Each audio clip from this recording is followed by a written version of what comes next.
अथाष्टादशोऽध्यायः। शिव मंदिर में दीपदान के प्रभाव से पाप मुक्त होकर गुण निधि का दूसरे जन्म में कलिंग देश का राजा बनना और फिर शिव भक्त के कारण कुबेर पद की प्राप्ति। ब्रह्मा जी बोले, उन वृतांतों को सुनकर वह दीक्षित पुत्र अपने भाग्य की निंदा करके किसी दिशा को देखकर अपने घर से चल पड़ा।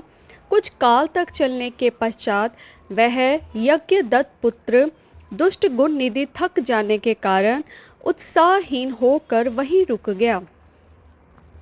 वह बहुत बड़ी चिंता में पड़ गया कि अब मैं कहाँ जाऊँ, क्या करूँ। मैंने विद्या का अभ्यास भी नहीं किया और ना तो मेरे पास अत्यधिक धन ही है। दूसरे देश में तत्काल सुख तो उसी को प्राप्त होता है जिसके पास धन रहता है। यद्यपि धन रहने पर चोर से भय होता है, किंतु यह विघ्न स्वत्र उत्पन्न हो सकता है। अरे, याजक के कुल में जन्म होने पर भी मुझ में इतना बड़ा दुर्व्यसन कैसे आ गया, ये आश्चर्य है। किंतु भाग्य बड़ा बलवान है, वही मनुष्य के भावी कर्म का अनुसंधान करता है। मैं भिक्षा मांगने के लिए नहीं जाता हूँ।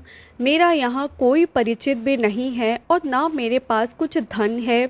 मेरे लिए कोई शरण तो होनी ही चाहिए। सदैव सूर्योदय होने के पूर्व ही मेरी माता मुझे मधुर भोजन देती थी। आज मैं यहाँ किससे मांगूँ, मेरी माता भी तो यहाँ नहीं है। ब्रह्मा जी बोले, हे नारद, इस प्रकार बहुत सी चिंता करते हुए वृक्ष के नीचे बैठे बैठे वह अत्यधिक दीनहीन हो उठा। इतने में सूर्य अस्त चला गया। इसी समय कोई शिव भक्त मनुष्य अनेक प्रकार की परम दिव्य पूजा सामग्री लेकर शिवरात्रि के दिन उपवास पूर्वक महेश्वर की पूजा करने के लिए अपने परिवारजनों के साथ नगर से बाहर निकला। शिव जी में रत चित्त वाले उस भक्त ने शिवालय में प्रवेश करके सावधान मन से यथोचित रूप से शंकर की पूजा की। भगवान शिव के लिए लगाए गए नैवेद्य के पकवानों की गंध को सूंघकर पिता के द्वारा प्रत्यक्त मात्रहीन तथा भूख से व्याकुल यज्ञदत्त का पुत्र वह ब्राह्मण गुण निधि उसके पास पहुंचा। उसने सोचा कि ये सभी शिव भक्त जब रात्रि में सो जाएंगे तब मैं शिव पर चढ़ाए गए इस विविध नैवेद्य को भाग्यवश प्राप्त करूंगा। ऐसी आशा करके वह भगवान शंकर के द्वार पर बैठ गया और उस भक्त के द्वारा की गई महापूजा को देखने लगा। भक्त लोग जिस समय भगवान शिव के सामने नृत्य गीत आदि करके सो गए, उसी समय वह नैवेद्य को लेने के लिए भगवान शिव के मंदिर में घुस गया। वहां पर जल रहे दीपक के प्रकाश को मंद देखकर पकवानों को देखने के लिए अपने उत्तरीय वस्त्र को फाड़कर बत्ती बनाकर दीपक को प्रकाशित कर यज्ञदत्त के उस पुत्र ने आदर पूर्वक शिव के लिए लगाए गए बहुत से पकवानों के नैवेद्य को एकाएक सहर्ष उठा लिया। इसके बाद उस पकवान को लेकर शीघ्र ही बाहर जाते हुए उसके पैर के आघात से कोई सोया हुआ व्यक्ति जग उठा। शीघ्रता करने वाला यह कौन है, कौन है, इसे पकड़ो। इस प्रकार भययुक्त ऊंची वाणी में वह व्यक्ति चिल्लाने लगा। भयवश वह ब्राह्मण जब भाग रहा था, उसी समय वहां पुररक्षकों ने पहुंचकर उसे मारा, जिससे वह अंधा होकर तत्काल मर गया। हे मुने, यज्ञदत्त के उस पुत्र ने निश्चित शिव की ही कृपा से नैवेद्य को खा लिया था, ना कि अपने भावी पुण्य फल के प्रभाव से। इसके पश्चात उस मरे हुए ब्राह्मण को यमलोक ले जाने के लिए पाश मुदगर हाथ में लिए हुए यम के भयंकर दूत वहां आकर उसे बांधने लगे। इतने में छोटी छोटी घंटियों से युक्त आभूषण धारण किए हुए और हाथ में त्रिशूल से युक्त हो शिव के पार्षद दिव्य विमान लेकर उसे ले जाने के लिए आ गए। शिवगण बोले, हे यमराज के गणों, इस परम धार्मिक ब्राह्मण को छोड़ दो। यह ब्राह्मण दंड के योग्य नहीं है। इसके समस्त पाप भस्म हो चुके हैं। इसके अनंतर शिव पार्षदों के वचन सुनकर यमराज के गण आश्चर्यचकित हो गए और महादेव जी के गणों से कहने लगे। शंभु के गणों को देखकर डरे हुए तथा प्रणाम करते हुए यमराज के दूतों ने इस प्रकार कहा, हे गणों, यह ब्राह्मण तो दुराचारी था। यमगण बोले, कुल की मर्यादा का उल्लंघन करके यह माता पिता की आज्ञा से पराड़ मुख, सत्य शोच से परिभ्रष्ट और संध्या तथा स्नान से रहित था। यदि इसके अन्य कर्मों को छोड़ भी दिया जाए तो भी इसने शिव के निर्माल्य चढ़ाए गए नैवेद्य का उल्लंघन किया, अर्थात चोरी की है। इसके इस हे कर्म को आप सब स्वयं देख लें। अब जैसे लोगों के लिए यह स्पर्श के योग्य भी नहीं है। जो शिव निर्माल्य को खाने वाले, शिव निर्माल्य की चोरी करने वाले और शिव निर्माल्य को देने वाले हैं, उनका स्पर्श अवश्य ही पाप कारक होता है। विष को जानबूझकर पी लेना श्रेयस्कर है और अछूत का स्पर्श कर लेना भी अति उत्तम है, किंतु कंठगत प्राण होने पर भी शिव निर्माल्य का सेवन उचित नहीं है। धर्म के विषय में आप सब जिस प्रकार प्रमाण है वैसे हम लोग नहीं हैं। हे शिवगण, सुनिए, यदि इसमें धर्म का लेश मात्र भी हो तो हम सब उसे सुनना चाहते हैं। यम के दूतों को इस बात को सुनकर शिव के पार्षद भगवान शिव के चरण कमल का स्मरण करके कहने लगे। शिव के सेवक बोले, हे यम किंकरो, जो सूक्ष्म शिव धर्म है, जिन्हें सूक्ष्म दृष्टि वाले ही जान सकते हैं, उन्हें आपस दृष्टि स्थूल दृष्टि वाले कैसे जान सकते हैं। हे यमदूतों, पाप रहित इस यज्ञ दत्त पुत्र ने यहाँ पर जो पुण्य कर्म किया है उसे सावधान होकर सुनो। इसने शिवलिंग के शिखर पर पड़ रही दीपक की छाया को दूर किया और अपने उत्तरीय वस्त्र को फाड़कर उससे दीपक की वर्तिका बनाई और फिर उससे दीपक को पुनः जलाकर उस रात्रि में शिव के लिए प्रकाश किया। हे किंकरों, इसने उस कर्म के अतिरिक्त अन्य भी पुण्य कर्म किया है। शिव पूजा के प्रसंग में इसने शिव के नामों का श्रवण किया और स्वयं उनके नामों का उच्चारण भी किया है। भक्त के द्वारा विधिवत की जा रही पूजा को इसने उपवास रखकर बड़े ही मनोयोग से देखा है। अतः इन पुण्यों के प्रभाव से यह आज ही हम लोगों के साथ शिवलोक को जाएगा। वहाँ शिव का अनुगामी बनकर यह कुछ समय तक उत्तम भोगों का उपभोग करेगा। तत्पश्चात अपने पाप रूपी मैल को धोकर यह कलिंग देश का राजा बनेगा, क्योंकि यह श्रेष्ठ ब्राह्मण निश्चित ही शिव का प्रिय हो गया है।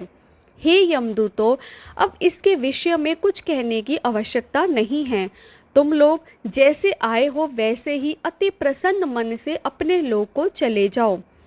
ब्रह्मा जी बोले, हे मुनीश्वर, उनके वाक्यों को सुनकर पराड़ मुख हुए समस्त यमदूत अपने लोक को लौट गए। हे मुने, गणों ने यमराज से गुण निधि के समय संपूर्ण वृतांत का निवेदन किया और शिव दूतों ने उनसे जो कहा था वह समाचार आरंभ से उन्हें सुना दिया। धर्मराज बोले, हे गणों, तुम सब सावधान होकर मेरे इस वाक्य को सुनो। जैसा आदेश दे रहा हूँ वैसा ही प्रेम पूर्वक तुम लोग करो। हे गणों, इस संसार में जो श्वेत भस्म से त्रिपुंड धारण करते हैं उन सभी को छोड़ देना और यहाँ पर कभी मत लाना। हे गणों, जो श्वेत भस्म से शरीर में उद्दलन करते हैं उन सबको तुम लोग छोड़ देना और यहाँ कभी मत लाना। इस संसार में जिस किसी भी कारण से जो शिव का वेश धारण करने वाले हैं उन सभी लोगों को भी छोड़ देना और यहाँ कभी मत लाना। इस जगत में जो रुद्राक्ष धारण करने वाले हैं या सर पर जटा धारण करते हैं, तुम लोग उसको छोड़ देना और यहाँ कभी मत लाना। जिन लोगों ने जीविका के निमित्त ही शिव का वेश धारण किया है उन सबको तुम छोड़ देना और यहाँ कभी मत लाना। जिन्होंने दंभ या छल प्रपंच के कारण ही शिव का वेश धारण किया है उन सभी को तुम लोग छोड़ देना और यहाँ कभी मत लाना। इस प्रकार उन यमराज ने अपने सेवकों को आज्ञा दी, जिसको सुनकर उन लोगों ने कहा कि जैसी आपकी आज्ञा है वैसा ही होगा। ऐसा कहकर वे मंद मंद हंसते हुए चुप हो गए। ब्रह्मा जी बोले, इस प्रकार शिव पार्षदों ने यमदूतों से उस ब्राह्मण को छुड़ाया और वह पवित्र मन से युक्त होकर शीघ्र ही उन शिव गणों के साथ शिवलोक को चला गया। वहाँ पर सभी सुख भोगों का उपभोग करके तथा भगवान सदाशिव एवं पार्वती की सेवा करके वह दूसरे जन्म में कलिंग देश के राजा अर्दम का पुत्र हुआ। उस शिव सेवा परायण बालक का नाम दम हुआ। बालक होते हुए भी वह अन्य शिशुओं के साथ शिव की भक्ति करने लगा। क्रमशः उसने युवावस्था प्राप्त की और पिता के परलोक गमन के पश्चात उसे राज्य भी प्राप्त हुआ। उसने प्रेम पूर्वक अनेक शिव धर्मों को प्रारंभ किया। हे ब्राह्मण, दुष्टों का दमन करने वाला वह राजा दम शिवालय में दीपदान के अतिरिक्त अन्य कोई धर्म नहीं मानता था। उसने सभी ग्राम और जनपद प्रमुखों को बुलाकर यह आदेश दिया कि तुम लोगों को शिवालय में दीप प्रज्वलन की व्यवस्था करनी है। यदि किसी के क्षेत्र में ऐसा नहीं हुआ तो यह सत्य है कि उस क्षेत्र का वह प्रधान निश्चय ही मेरे द्वारा दंड पाएगा। दीपदान से भगवान शिव संतुष्ट होते हैं, ऐसा श्रुतियों में कहा गया है। जिसके जिसके गांव के चारों ओर जितने भी शिवालय हो, वहाँ वहाँ सदैव बिना कोई विचार किए ही दीपक जलाना चाहिए। अपनी आज्ञा के उल्लंघन के दोष पर मैं निश्चित ही अपराधी का सर काट लूँगा। इस प्रकार उस राजा के भय से प्रत्येक शिव मंदिर में दीपक जलाए जाने लगे। इस प्रकार जीवन पर्यंत इसी धर्मचरण के पालन से राजा दम धर्म की महान समृद्धि प्राप्त करके अंत में काल धर्म की गति को प्राप्त हुआ। अपनी इस दीप वासना के कारण शिवालयों में बहुत से दीपक प्रज्वलित करके वह राजा दूसरे जन्म में रतन में दीपकों की शिखाओं को आश्रय देने वाली अलकापुरी का राजा कुबेर हुआ। इस प्रकार भगवान शंकर के लिए अल्प मात्र भी किया गया धार्मिक कृत्य समय आने पर फल प्रदान करता है। यह जानकर उत्तम सुख चाहने वाले लोगों को शिव का भजन करना चाहिए। कहाँ सभी धर्मों से सदा ही दूर रहने वाला दीक्षित का पुत्र और कहाँ देव योग से धन चुराने के लिए शिव मंदिर में उसका प्रवेश एवं स्वार्थवश दीपक की वृत्तिका को जलाकर शिवलिंग के मस्तक पर छाए हुए अंधकार को दूर करने के लिए किया गया उसका पुण्य, जिसके प्रभाव से उसने कलिंग देश का राज्य प्राप्त किया और सदैव धर्म में अनुरक्त रहने लगा। पूर्व जन्म के संस्कार के उदय होने के कारण ही शिवालय में सम्यक रूप से मात्र दीपक को जलाकर उसने यह दिक्पाल कुबेर की महान पदवी प्राप्त कर ली।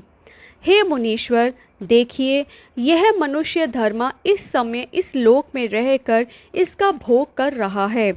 इस प्रकार यज्ञदत्त के पुत्र गुण निधि के चरित्र का वर्णन कर दिया, जो शिव को प्रसन्न करने वाला है और जिसको सुनने वाली की भी सभी मनोकामनाएं पूर्ण हो जाती हैं। गुण निधि ने सर्वदेवमय भगवान सदाशिव से जिस प्रकार मित्रता प्राप्त की, अब मैं उसका वर्णन आपसे कर रहा हूँ। हे तात, एकाग्रचित होकर आप सुने।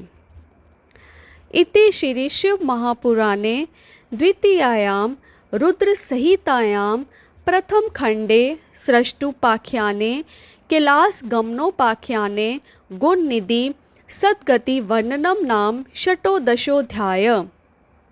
इस प्रकार श्री शिव महापुराण के अंतर्गत द्वितीय रुद्र संहिता के प्रथम खंड में सृष्टि उपाख्यान के अंतर्गत कैलास गमन उपाख्यान में गुण निधि सद्गति वर्णन नाम 18वां अध्याय पूर्ण हुआ। हर हर महादेव।